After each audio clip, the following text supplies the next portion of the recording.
Gatavosim vīģu tarti un sāksim ar brizē mīklu. Tātad ņemam miltus, samaisam kopā ar cukuru un augstu sviestu, pievienam šipstiņu sāli un visu kopā samaisam ar mikseri vai rokām. Jāiegūst ar smilšaina tekstūra. Pievienojam augstu ūdeni, olu dzeltenumus un pabeidzam maisīt. Vislabāk, protams, to daram ar rokām. Iemaisam iekšā pilnīgi visas drupučas līdz viendabīgai masai. Kārtīgi saplacinām, ietinam pārtikas plēvē un liekam leduskapī vismaz uz stundu vai uz visu nakti. Pēc tam iemiltojam galda virsmu un arī iemiltojam pašu mīklu. Rulējam superplānā kārtiņā vismaz kādi 2 mm. Uzrulējam atpakaļ uz mīklas ruļļa un ietalkojam veidni, kurā cepsim. Izklājam pāri mīklu šādā veidā.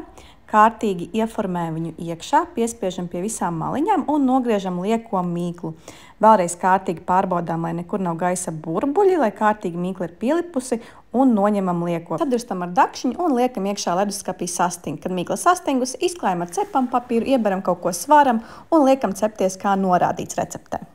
Tālāk gatavojam franžipānu. Pilnīgi visas sastāvdaļas istabas temperatūrā, sajaucam līdz viendabīgai masai un pildam daļai izceptajā pīrāga mīklā. Iespiežam pāris gabaliņus ar vīģēm un liekam cepties. Tālāk gatavojam karamelizētas vīģes, apbrūninam sviestu un pievienojam vīģes, kuras ir sajauktas ar brūno cukuru. Gatavojam 2 minūtes un pievienojam kukurūzu cieti ar ūdeni.